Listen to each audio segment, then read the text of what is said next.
सभी साथियों को नमस्कार। साथियों और मेरे देशवासियों, इस वीडियो को आप एक बार ढंग से देखिए। ये वीडियो है, आपने शायद देखा भी होगा, और एक बार और देख लीजिए। पुलिस थाना क्वारसी, पुलिस थाना क्वारसी उत्तर प्रदेश का ये वीडियो है।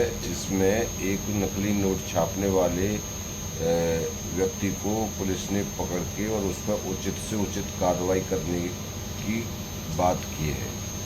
तो साथ ही पहले इस वीडियो को देख लो, फिर मैं आपको आगे की कहानी बताता हूँ।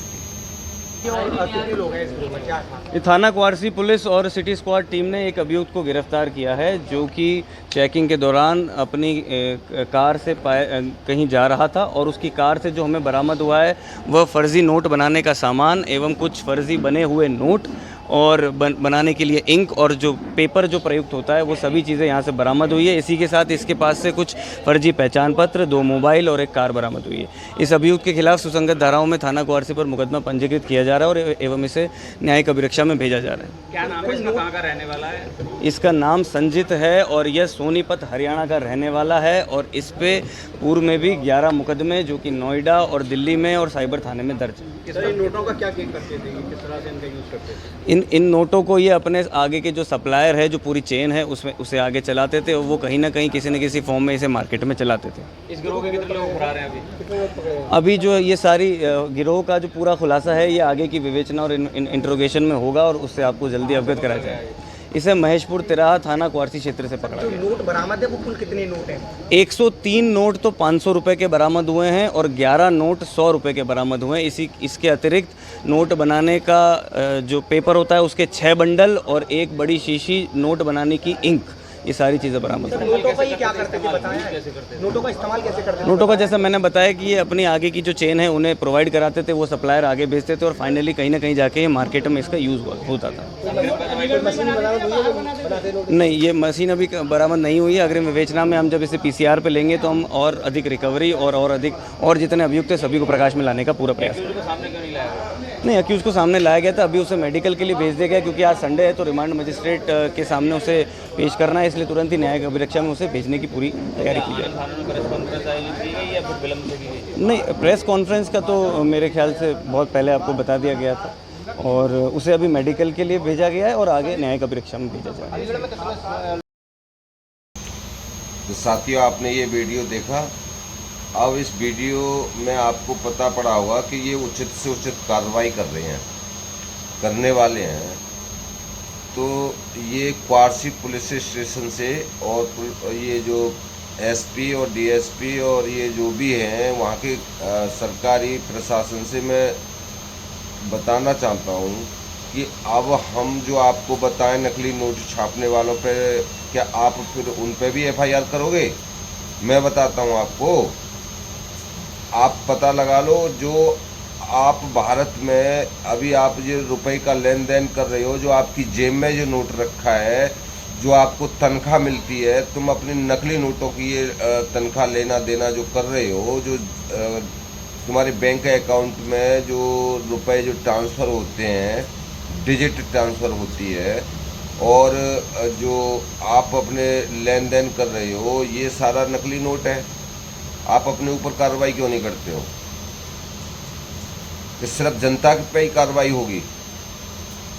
ये आपका जो प्रोपगंडा चला रहे हो ना, ये CBDC लाने का, कि जनता को दिखाने का कि नकली नोट, अरे नकली नोट तो तुम्हारी जेब में है। अगर आपको लगता है कि असली रुपया है आपके पास, तो आप मेरे को असली रुपया दे दो, बता दो मेरे को आप असली रुपया है। आपके पास जो 100 का या 500 का या 1000 का नोट है, उसको आप रुपया में बदल के दिखा दो। आप अपने ऊपर कार्रवाई करोगे? जनता सब जान चुकी है इस बारे में। जनता को ज़्यादा बेवकूफ़ मत समझो। जो आपकी जेब में नोट रखा है नकली, के अपने ऊपर आप कार्रवाई करोगे उचित से उचित? ये गोदी मीडिया आपको एक शब्द बोलेगी? नहीं बोलेगी। हम सब समझ रहे हैं। सब समझ रहे हैं, ये जनता जागने वाली है और जल्दी से जल्दी आपको इसका वो मिलेगा। ये न्यू वर्ल्ड ऑर्डर का लाने का तुम्हारा जो प्लानिंग चल रही है, जो जनता पे तुम जो अत्याचार कर रहे हो इतना, ये सब सामने आए। तुम जो है वो वाला ये दोहरा कानून किस तरीका से तुम्हारी जेब में जो नोट रखे हैं इस पर तुम कार्रवाई क्यों नहीं करते हो? भारत के अंदर 29 लाख करोड़ रुपए की करेंसी जो फ्रॉड की चल रही है, नकली चल रही है, प्योर नकली चल रही है। और जो जितनी बैंक जो ये आपके सामने, चाहे SBI हो, HDFC हो, और जितनी भी ये बैंक हैं, ग्रामीण बैंक हो और ये सिंडिकेट बैंक जितनी भी हैं, कैनरा बैंक, इनमें ये सारे नकली नोट चल रहे हैं। इन पर कार्रवाई कब करोगे? करोगे क्या? आप साबित करके दिखा दो। इन बैंकों में जो नोट चल रहा है इसमें साबित करके दिखा दो आप कि ये असली नोट है। क्या आपने अच्छा जनता को बेवकूफ बना रखा है? बनाए जाओ, जनता सब समझ रही है, देख रही है। तो मेरे यही है क्वारसी पुलिस स्टेशन से कि जितनी भी बैंक आपके यहाँ चल रही है ना, अलीगढ़ में, अलीगढ़ ज़िले में, आपके अलीगढ़ में ही, आप किसी बैंक से मेरे को मात्र 10,000 रुपये दिलवा दो। 10,000 रुपये दिलवा दो, किसी भी बैंक से निकलवा दो। जो ये करोड़ों का सुबह से शाम तक लेन देन करती है ना, आप मात्र 10,000 रुपये मेरे को दिलवा दो, मैं मान जाऊँगा। या फिर इस प्रोपगंडा को बंद कर दो। हम जनता को देखो, मेरा ये वीडियो देखो आप। आने से नहीं खत्म होगा, संविधान खत्म होना चालू हो गया है 2020 से। कैसे हो चुका है कि मोदी जी, आपने सुना होगा, कई बार बोल चुके हैं new world order, new world order. New world order का मतलब है कि ई करेंसी आके ही भारत के अंदर, और ये न्यू वर्ल्ड आके पूरे विश्व का भारत एक हो जाएगा। तो ये हिंदू राष्ट्र नहीं बनेगा, ये पूरा विश्व का संविधान एक बनाने की पूरी साजिश चल रही है। मैं बताता हूँ ये कैसे, कि जैसे ये डॉक्टर भीमराव अंबेडकर जी ने एक रुपया की समस्या एक किताब लिखी थी जी। उसमें कितने लोगों को पता है कि रुपया की समस्या डॉक्टर भीमराव अंबेडकर जी ने क्यों लिखी थी? तो उसमें ये था कि कोई भी तानाशाही सरकार आ जाए तो वो अपने मन मर्जी से रुपया न छाप ले। तो आज जो है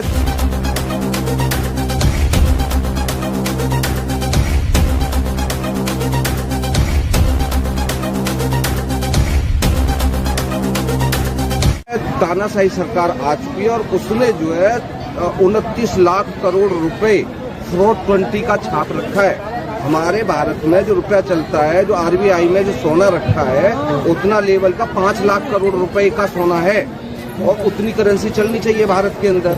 मगर अब कितनी करेंसी चला रखी है? 34 लाख करोड़ की।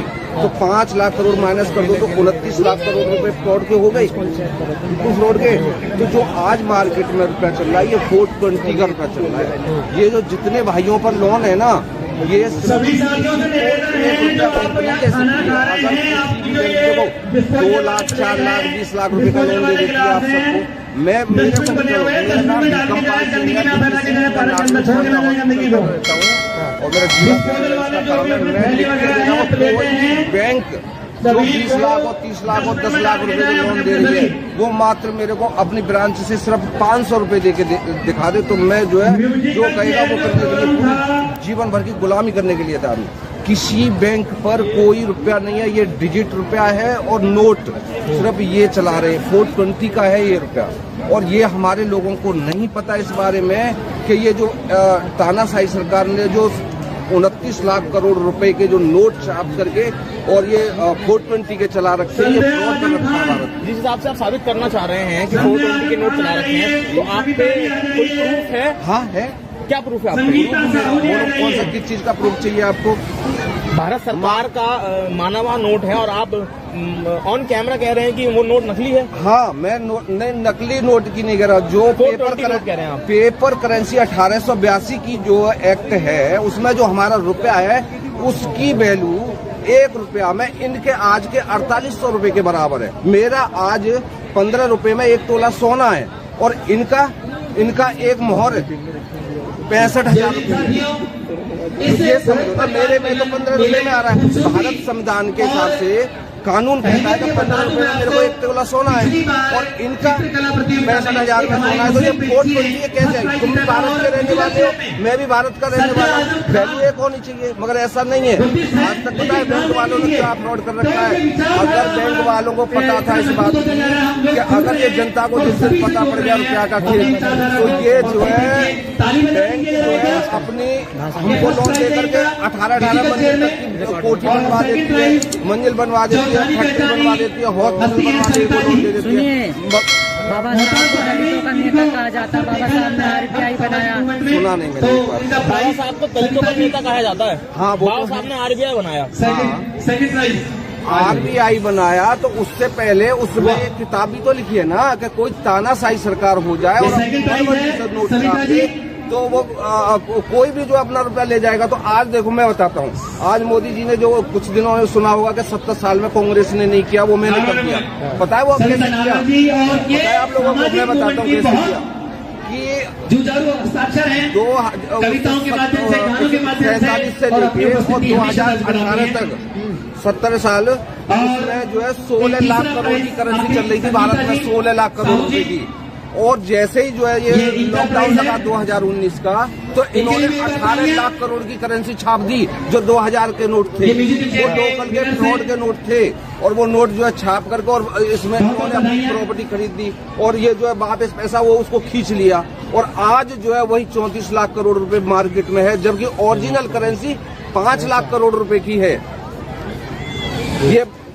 ये जो है फ्रॉडगिरी कर रखी है और बैंकों को इस बारे में पता है। और आज तक बैंक वालों ने अपनी जमीन में नहीं, सिर्फ किराए पे चला रही हैं बैंकें, इसलिए चला रही हैं कि इनको पता पड़ गया जनता को, तो ये हमारी जो है खटिया खड़ी कर देती है। आज बैंक में किसी में अगर 500 रुपए निकाल दो आप, तो मैं कुत्ता खाए उसमें खिला देना। ये देखो, आपको किस किस भाई को पता है कि ये कितने रुपए हैं? बता दो।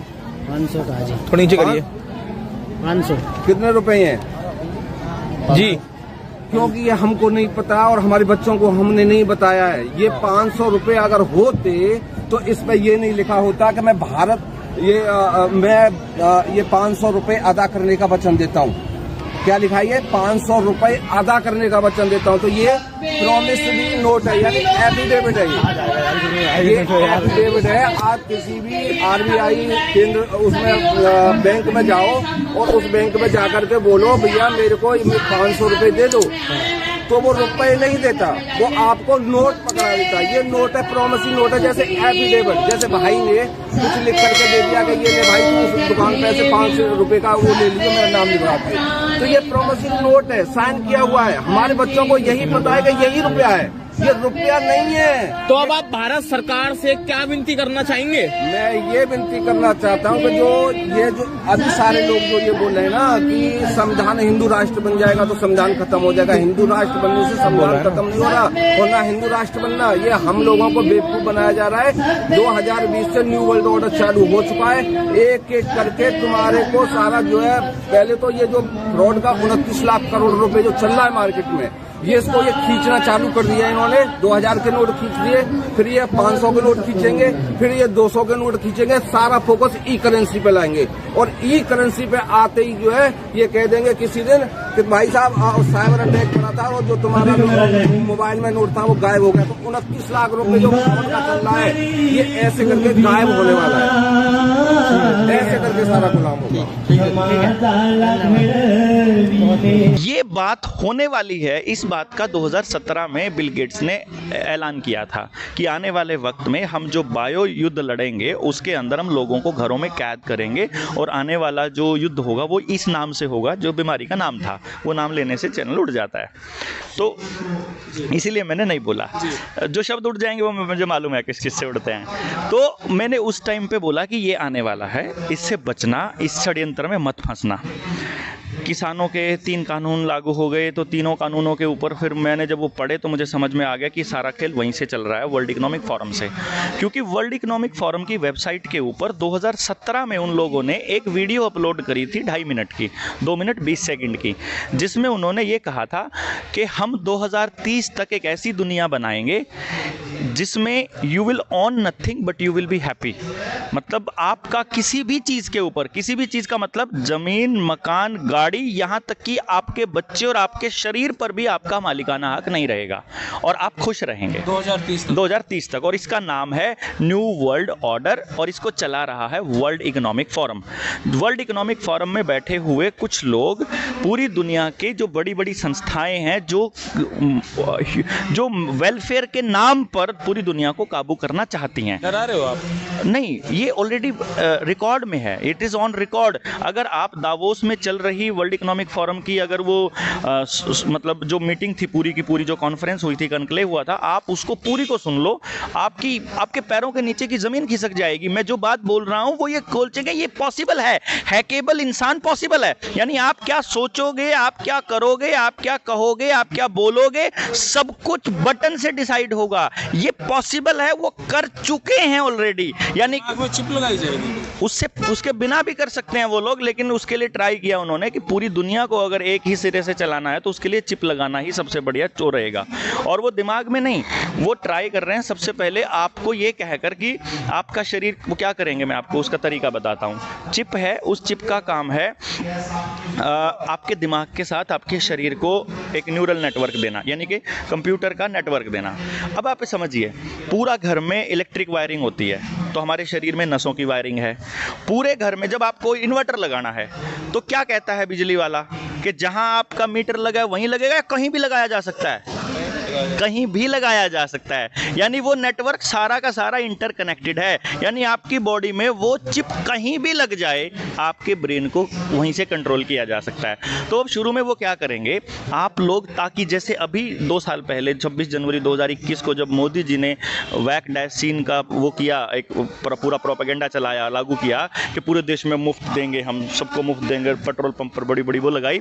उस वक्त नरेंद्र मोदी मतलब उस टाइम पे क्या हुआ था कि एक तरफ दहशत हुई है, दहशत फैली है कि अगर आप घरों में कैद नहीं हो और सरकार की बात नहीं मानी तो आप मर सकते हो, और दूसरी तरफ लोग लाइनों में जाकर लग गए। अब एक ऐसा गेम आएगा कि गांव से वो एक आदमी को पकड़ेंगे, जिले से एक आदमी पकड़ लिया बहुत है, क्योंकि जिले का एक आदमी ठीक हो जाएगा तो अखबार के पहले पन्ने पर, आधे पन्ने का खबर छापना आसान है। वो उस खबर में क्या आएगा कि ये 3 साल से जूठा पड़ा हुआ था, इसका शरीर, इससे नीचे का रीढ़ की हड्डी खत्म हो चुकी थी, कोई काम नहीं कर रहा था, डॉक्टरों ने कह दिया था कि अब तो ये मौत के हवाले हो गया है। इसकी कमर में एक छोटी सी चिप लगी और चिप लगते ही आधे घंटे में बंदा खड़ा हो गया और एकदम चलने लगा। तो सारा देश ये कहेगा कमाल की बात है। फिर एक दूसरा केस वो लेकर के आएंगे। दूसरे केस में क्या कहेंगे, दूसरा केस क्या कहेंगे कि एक आदमी, हमारा ऐसा हुआ कि एक आदमी ने डिप्रेशन में था और उसने जैसे ही चिप लगाई और वो ठीक हो गया, डिप्रेशन खत्म हो गया। तो अगर वो आपको ये कह दें कि जो इस वक्त देश के अंदर मौजूदा हाल में जितनी आम बीमारियां हो चुकी हैं उन बीमारियों का इलाज मात्र एक चिप है, तो आप क्या कहेंगे? आप खुद ही जाकर लाइन में लगकर लगवाओगे ना भाई।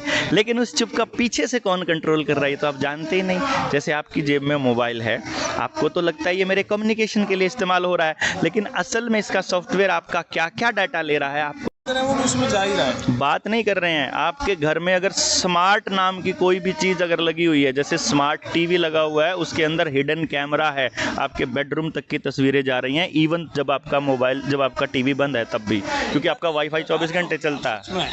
भाई साहब भयंकर सीन क्रिएट होगा फिर तो। आपने एक लाइन नहीं सुनी क्या कि data is the new fuel? जिसके हाथ में डेटा है उसके हाथ में राज है। भाई साहब आपने मैंने नहीं देखी, एक्चुअली मैंने नहीं देखी। मैं बताता हूँ आपको, आपके मोबाइल पर क्या आएगा क्या नहीं आएगा, किस तरह की वीडियो आएंगी किस तरह की नहीं आएगी, ये सब कुछ वहाँ से डिसाइड होता है, सॉफ्टवेयर से, एल्गोरिदम से तैयार होता है। एक पर्टिकुलर एरिया में चुनाव है, उस चुनाव के जो 2.5 लाख वोटर्स हैं, 2 लाख वोटर्स हैं, उस वोटर तक कौन सी जानकारी जानी चाहिए और कौन सी नहीं जानी चाहिए। आप क्या कहते हो? सोशल मीडिया बड़ा हथियार है, लेकिन सोशल मीडिया को बनाने वाले के पास उसका सारा एल्गोरिदम अवेलेबल है। उसको मालूम है कि इस एरिया के अंदर इस पार्टी के इतने समर्थक हैं, इतने विरोधी हैं, ये इसकी वीडियो देखते हैं, ये इसकी देखते हैं, ये इसकी, सबका एल्गोरिदम है। उस एल्गोरिदम के हिसाब से आपका आधार कार्ड आपके वोटर कार्ड के साथ इन लोगों ने जोड़ दिया है। अब उन उनको ये मालूम है कि इस एरिया के इन लोगों के पास ये वोटर कार्ड है और इन वोटर कार्ड के ये फ़ोन नंबर हैं। वो फ़ोन नंबर उनको एक एक्सेल शीट में भरने हैं और वो टारगेट ऑडियंस में डालना है खाली, तो हर व्यक्ति के पास वही जाएगा जो वो भेजना चाहते हैं। तो सारा सोशल मीडिया उनको वही दिखाएगा जो वो बता रहे हैं। फिर उनको ये भी मालूम है कि आपके मोबाइल की लोकेशन हिस्ट्री से, आपके मोबाइल की एक्टिविटी से, कि आप दिन में कितने कदम चलते हो, आप कैसी जगह पर विजिट करते हो, आप कौन से प्लेसेस पर जाते हो, आपका जो खाने का स्टाइल क्या है, आपका खरीदारी का स्टाइल क्या है, आप डोनेशन किसको देते हो, आप कितनी महंगी चीज़ें खरीदते हो, कितनी सस्ती, सारा एल्गोरिदम है उनके पास। अब अगर मान लो उनको ये देख लेते हैं कि इस एरिया में इतने मोबाइल हैं और इतने मोबाइल में से इतने प्रतिशत लोग इतने से कम कदम चलते हैं, उनको केवल अखबार में एक खबर डालनी है कि इतने से कम कदम चलने वालों को हार्ट अटैक का खतरा, और फिर अगले दिन एक खबर डालनी है कि एक ऐसी चिप आई है जो हार्ट अटैक आने से 4 घंटे पहले आपके मोबाइल पर मैसेज दे देगी, आप लगा दोगे। मतलब आप क्या सोचोगे, आप क्या बोलोगे, आप क्या करोगे, ये सब कुछ वो डिसाइड करेंगे। इससे भी ऊपर चिंपैंजी के दिमाग में चिप लगाकर एलन मस्क चेक कर चुका है, जिसका नाम न्यूरालिंक है। आज से 7 साल पहले उसने वो बना के आदमी पर एक्सपेरिमेंट कर लिया था, लेकिन अखबार दिखा रहा है कि चिंपैंजी पे किया। असलियत में न्यूरालिंक को जब 5 साल पहले उसने खरीदा था एलन मस्क ने, उसी वक्त वो इंसान पर पूरी कार्रवाई कर चुकी थी, और उस वक्त बहुत से ऐसे केस आए थे जब कुछ बच्चों ने अपनी नसें काटी थी, कुछ लोगों ने अपनी ही बहन का बलात्कार किया था, कुछ बंदों ने अपने ही पूरे परिवार, अपनी बीवी, दोनों बच्चों को सोते हुए काट डाला था। दिस वाज ऑल इम्पैक्ट, ये करके देखा गया एक्सपेरिमेंट था, लेकिन लोग उसको समझेंगे कि ये डिप्रेशन में था, ये गरीबी में था, ये दुखी था, ये ऐसा था। लोगों तक जो खबर पहुंचानी होती है मीडिया वही खबर पहुंचाता है। ये एकदम से पूरी तरह से, आपको मालूम, आप मीडिया के आदमी हो, आपको पता है। मैं जब बेटे को लेके जाता था 2012 में, बेटा वंडर किड बना, उस वक्त मुझे ध्यान है मैं जब जी न्यूज़ के चैनल पर था तो सुधीर और ये अवस्थी जो था अपना सरदाना था, रोहित सरदाना भी था, वो लोग जब बैठे बात करते होते थे ना, तो उनके पास जो फीड आती थी, खबर आई है नेगेटिव चलाना है, खबर आई है पॉजिटिव चलाना है, मतलब इतना सा आता है बस खाली। उसी एक ही लाइन को वो किधर घुमा के चलाते हैं, ये सब कुछ मीडिया डिसाइड करता है मेरे दोस्त। तो लोगों के लिए इस्तेमाल करना है या लोगों को इस्तेमाल करना है, ये तय करता है मीडिया के घराने। और मीडिया के घराने किसके हाथ में हैं? जिनके हाथ में मीडिया के घराने हैं, उन्हीं के हाथ में आज साइलोज हैं, उन्हीं के हाथ में पेट्रोल पंप है, उन्हीं के हाथ में गैस के कनेक्शन है, उन्हीं के हाथ में डेटा है, उन्हीं के हाथ में पब्लिक प्राइवेट पार्टनरशिप के थ्रू आपके डीसी दफ्तरों के अंदर जो प्राइवेट जो लगे हुए हैं वो हैं, उन्हीं के हाथ में आपका आधार कार्ड निंदर नीलकेणी के हाथ में, उन्हीं के हाथ में आपके बैंक जाने वाले हैं, उन्हीं के पास आपका सब कुछ जाने वाला है। तेल उनका, गैस उनकी, अनाज उनका, पेट्रोल पंप उनका, बैंक उनका। आपके पास क्या भाई? सबकी ज़मीन नीलाम होने को है। सब 99.9% ज़मीनें जो है इस टाइम पे लोन पे हैं, कर्जे पे है, सबका घर लोन पर है, सबकी गाड़ी लोन पर है। यहाँ तक कि आपके पास क्रेडिट कार्ड को यूज़ करने का चलन इतना बढ़ गया है कि आपके कच्चे तक लोन पर है मेरे दोस्त। भाई ये है ... वैसे ही बैन नहीं है भाई मीडिया में। आप वीडियो डालोगे ना तो जी चैनल उड़ जाओगा आपका। कर ये इतने खतरनाक, इस साइड आ जा भाई। तो मैं आपसे एक बात बताता हूँ, जब मैं बलहारा साहब को देख रहा था भाषण देने लग रहे थे, पहले तो मैं सोचा था कांग्रेस के आदमी है, भाजपा के खिलाफ है। इन्होंने भाजपा की माटी पिट्टी, फिर कांग्रेस की माटी पिट्टी, फिर जजपा, आम आदमी वाले टोपी पैर कर दे बेचारे, टोपी लोकोनी पड़ी, इतनी बूंदी माटी पिट्टी आम आदमी पार्टी की। उसके बाद फिर कम्युनिस्टों के बीच में घुस गए। कहीं आप हो किसके साथ? सच्चाई देखो, किसे तो वोट देनी है ना आदमी। देखो, पॉलिटिकल पार्टी गैर संवैधानिक चीज़ हैं इस देश के अंदर जी, कोई जिक्र नहीं है। और ये पॉलिटिकल पार्टियां कंपनियों की तरह बिहेव करती हैं, पब्लिक प्राइवेट कंपनियों की तरह। प्राइवेट लिमिटेड कंपनियां हैं, मालिक हैं इनके। आप देख लीजिए, किसी पार्टी का एक चेहरा है, वही मालिक है उसका, जो वो कहता है वही होता है। लोकतंत्र नाम की कोई चीज़ इस देश के अंदर मौजूद नहीं है, ये बात आपको मालूम होना चाहिए। दूसरी बात, आपको लगता होगा ये पार्टियां अलग हैं, अगर आप सच्चाई देखेंगे तो एक एक पार्टी उसी तंत्र और उसी तंत्र के लिए काम कर रही है जिसको हम सिस्टम बोलते हैं, जिसको व्यवस्था बोलते हैं, जो न्यू वर्ल्ड ऑर्डर वाले चला रहे हैं, जो विदेशों से चलती है। आपको ये लगता होगा कि ये पार्टियां अलग हैं, लेकिन आपको ये नहीं समझते हैं कि जब इस देश के अंदर जब एक पार्टी के खिलाफ हवा बनने लगती है तो उसी वक्त दूसरे जो लोग जब बात कर रहे होते हैं तो वही लोग जो उस पार्टी में शामिल होते हैं वो पार्टियां बदल लेते हैं, वो उधर चले जाते हैं और फिर आप उन्हीं के गुलाम परमानेंटली रहते हो। तो ये आपका वहम हो सकता है कि पार्टियां अलग अलग है, मेरे लिए सब पार्टियां एक ही हैं। आम जनता ये सोचे कि बलहारा साहब को हम वोट देंगे तो बलहारा साहब जब पार्टी बनाएं या पार्टी में आए तो बलहारा साहब भी उसी चीज़ का एक हिस्सा हो जाएंगे। बलहारा जिस दिन पार्टी बनाएगा तो ये समझ लीजिएगा वो आपको बेचने के लिए ही बनाएगा। भलारा जिस दिन आपसे वोट मांगेगा तो ये समझ लीजिएगा वो आपको बेचने के लिए मांगेगा। मैं अपने लिए कभी जीवन में किसी से कोई वोट नहीं मांगूंगा। मैं देश की जनता हूँ, मैं देने वाला हूँ, मैं मांगने वाला आदमी नहीं हूँ। मैं किसी से कभी कुछ नहीं मांगने वाला हूँ। मैं मांगने वाली स्थिति से बहुत ऊपर जा चुका हूँ। मैं अपना सब कुछ छोड़े बैठा हूँ। मैं इस वक्त मैं सरकारी नौकरी पर था, मेरी घरवाली सरकारी नौकरी पर थी। मैं जब देख चुका हूँ न्यू वर्ल्ड ऑर्डर के अंदर कुछ भी नहीं बचने वाला है, आपको अपने बच्चे बचाने ही मुश्किल हो जाएंगे, तो ये क्या करने वाला है? ये जो पॉलिटिकल पार्टियों वाले नेता रोज अपने बच्चों को गोदी में लेके मर तो रहे हैं। 10 साल के बच्चे को हार्ट अटैक, 15 साल के बच्चे को हार्ट, ये क्या खेल है भाई साहब? आपको समझ में नहीं आ रहा है कितना भयानक स्थिति है। अगर पूरी स्थिति को समझ लोगे तो आपको नींद नहीं आएगी। ये खेल कब से शुरू हुआ? ये 1992 में 1392 में पेपल बुल जब तीसरा पेपल बुल जारी हुआ, जब पोप ने जब पुर्तगाल और से लेके अब तक है कि भलारा और लोग आए नहीं बीच में जिन्होंने ऐसे समझाया। किसने कहा भाई साहब? सुभाष चंद्र बोस मर गया, वो आदमी समझाता समझाता मर गया। उसने अपनी आजाद हिंद सरकार बनाई, आजाद हिंद सेना बनाई, आजाद हिंद रुपया बनाया कि तुम्हारी व्यवस्था नहीं चाहिए, हम देश के आजाद नागरिक अपनी स्वायत्ता, इसीलिए उसको युद्ध का आरोपी बनाया था। जो इस आदमी लाल बहादुर शास्त्री लड़ा इस तंत्र से कि अमेरिका को कहा कि तुम्हारा अनाज नहीं चाहिए, अब हम अपने बेस पर करेंगे। उस आदमी को पता चला किसने मारा आज तक नहीं मालूम पड़ा। इंदिरा गांधी ने जब नेशनलाइज किया सब कुछ, सारे के सारे तंत्र नेशनलाइज कर दिए। टाटा था, टाटा के पास थी एयरलाइन, ये एयर इंडिया बनाया, इसका जितने इंस्टीट्यूशंस थे ये सारे करे, ऑर्डिनेंस फैक्ट्री बनाई, सब कुछ नेशनलाइज किया। उसको मार दिया गया। लोगों को लगता है कि वो सिखों ने मारी, सिखों ने नहीं मारी थी, इसी न्यू वर्ल्ड ऑर्डर ने मारी थी। राजीव गांधी ने भ्रष्टाचार खत्म करने की बात कही थी, उसको मार दिया गया। राजीव दीक्षित ने इसी पूरे तंत्र का पर्दाफाश किया था, उसको मार दिया गया था। जो भी व्यक्ति इसके खिलाफ बोलेगा या तो उसको खरीद करके ताकत दे दी जाएगी। अरविंद केजरीवाल 2011 में 12 में बैठ के समझाया था न्यू वर्ल्ड ऑर्डर, उसको सब कुछ पता है उसको कि कौन चला रहा है इस दुनिया को, लेकिन वो भी उन्हीं की गोदी में जाके बैठ गया। उस दिन हम उसके साथ थे, बिल्कुल डंके की चोट पर साथ थे, लेकिन आज डंके की चोट पर खिलाफ है कि उसको तो मालूम है, कोई दूसरा आदमी है उसको नहीं मालूम है।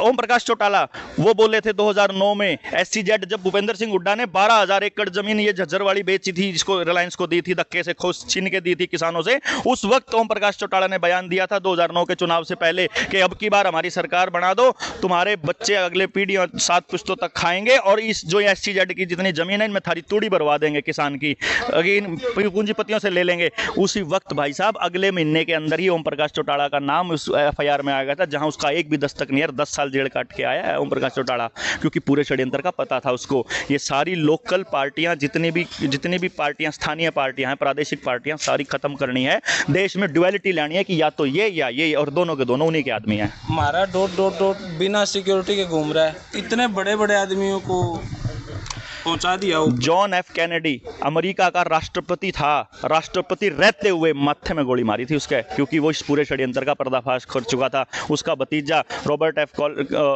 एफ कैनेडी, उसने किताब लिखी है द रियल एंथनी फाउची, जिसका पूरी डिटेल है।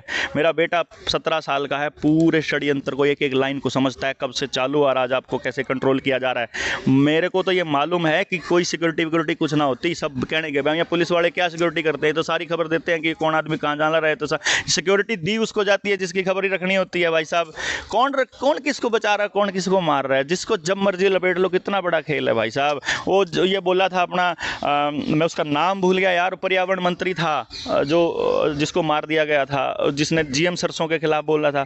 इन पूरे GM सरसों, आपको जो खिलाया जा रहा है, आपको जो दिखाया जा रहा है, आपको जो पिलाया जा रहा है पानी, आपको जो बाथरूम लेटरिन के अंदर जो सामान इस्तेमाल किया जा रहा है, सब कुछ आप प्रोग्राम्ड काम कर रहे हो और उस आपको रगड़ दिया जाएगा। अभी हम इसलिए बोल रहे हैं सिक्योरिटी के बिना इसलिए घूम रहे हैं क्योंकि अभी तक इन लोगों को ये लगता है कि एकला आदमी है, फिर हैं न्यू में 100 कुतरू भौंका, इसे तो आपने न्यू सोच रहे हैं, तो इसलिए क्या उनको कोई फर्क नहीं पड़ता होता। आपके बोलने से कितना इस हरियाणा पे समाज में कितना फर्क पड़ा? समाज पे मैं जब समाज में निकला पहले तो लगता था कि यार मेरा बोलना कहीं व्यर्थ तो नहीं जा रहा हूँ, पर मुझे जब दिन के अंदर लगभग हर रोज़ जब मैं अगर बाजार में होता हूँ तो 200 से 250 आदमी मुझे ऐसा मिल जाता है, जबकि मैं ग्राउंड पे होता हूँ, जब मुझे वो बोलते हैं कि आपकी वजह से हमारा पूरा परिवार बच गया। तो 250 परिवार अगर दिन में मिल जाते हैं और उनके 5-5 आदमी भी अगर 3-3 आदमी भी अगर बचा दिए हों, तो दिन में अगर 1000 आदमी बचाने का मैं अपने आप को सौभाग्यशाली मानता हूँ कि इतने परिवार बचा दिया अपन है। तो पहली बात तो यह बहुत है, आदमी ने कहा अगर भाई एक आदमी की जिंदगी बचा दो वाई बतेरी, लेकिन हम तो लाखों करोड़ों लोगों की, कितनी दुनिया ने, वो DW हिसार वाले से मेरी जब बात हुई थी, वह जो वीडियो वायरल हुई, उसके बाद कितनी दुनिया ने कागजाम चढ़वाए थे। पर उसके बाद जब फिर मैं गिरफ्तार होया, उसके बाद तो भाई साहब पूरा ये लॉकडाउन होता है, इस टाइम भी चाइना में इस टाइम भी लॉकडाउन चल रहा है, तो चाइना में जब आज भी लॉकडाउन है, हम भी लॉकडाउन में होते, हमारा सब कुछ बर्बाद हो चुका होता। मैं नहीं समझूँ जनता सरकार मोर्चा ने देश बचा लिया। और पता नहीं, हालांकि इसका कोई घमंड नहीं है, या ये इसलिए कर रहे हैं क्योंकि हमें लगता है ये करना चाहिए, इसलिए नहीं कर रहे कि हमने इसमें से कुछ निकालना है।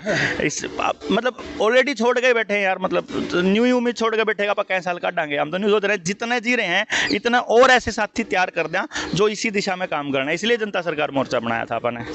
अब आगे का क्या प्लान है? आप यहाँ पे धरने पाए, आपने ऐसा भाषण दे दिया, उन भाषण आना नहीं, अब तक स्टेज संभालनी औखी हो रही है, मैं माफ़ी मांग दे हंड है, ऐसा आपने बयान दे दिया। अब देखो आगे खातर तो मेरे ख्याल से लाख डर लाके ना माइक आप दूंगा तो देखो, किसी से भी माफ़ी मांगने की ज़रूरत नहीं है।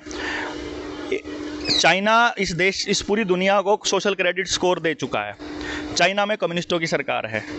अगर मैंने तो हर पार्टी के बारे में बोला है, अगर स्पेशली कम्युनिस्टों को बुरा लगा है तो ये उनकी प्रॉब्लम है, और मैं तो सरेआम माफ़ी मांग लेता हूँ अगर उनको बुरा लगा है। लेकिन मैं उनके धरने पे बोला इसलिए मैं माफ़ी मांग रहा हूँ। व्यक्तिगत तौर पर मुझे मालूम है कि कम्युनिस्ट तो इनसे भी खतरनाक है, क्योंकि केरला में निपा वायरस का सबसे पहले टेस्ट हुआ था।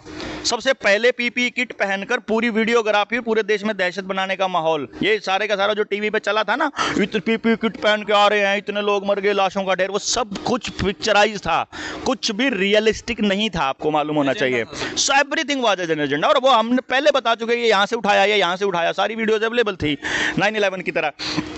तो वहाँ पे क्योंकि धरना पहलवानों का था, तो मैं नहीं चाहता कि इसमें कोई ऐसा डिस्प्यूट क्रिएट हो, तो इसलिए मैंने उनको बोलता हूँ कि मैं अभी अगर उसमें मुझे कोई दिक्कत नहीं है, आपत्ति नहीं है। दूसरी बात ये, आम आदमी पार्टी वाले लोग थे, अब गले में पटका पहन के आ जाते हैं यार, मतलब टोपी पहन के आ गए हैं। अब वो अपनी पार्टी का प्रचार करने हैं कि समर्थन देने आए हैं? जब आप जाओगे वहां पर आगे स्टेज के ऊपर जाकर के, स्टेज पे जाकर के आप बोलोगे कि हम आम आदमी पार्टी से आए हैं समर्थन देने, तो आम आदमी पार्टी का नाम बोला जाता है ना स्टेज से, तो उसमें तुमको समर्थन लेने में क्या दिक्कत है? क्या तुमको अपनी पार्टी का प्रचार करना, तो यहाँ लोग इकट्ठे हो रहे हैं तो इसका मतलब तुम वहां जाकर के बहती गंगा में हाथ धो लो, वो कर रहे हो।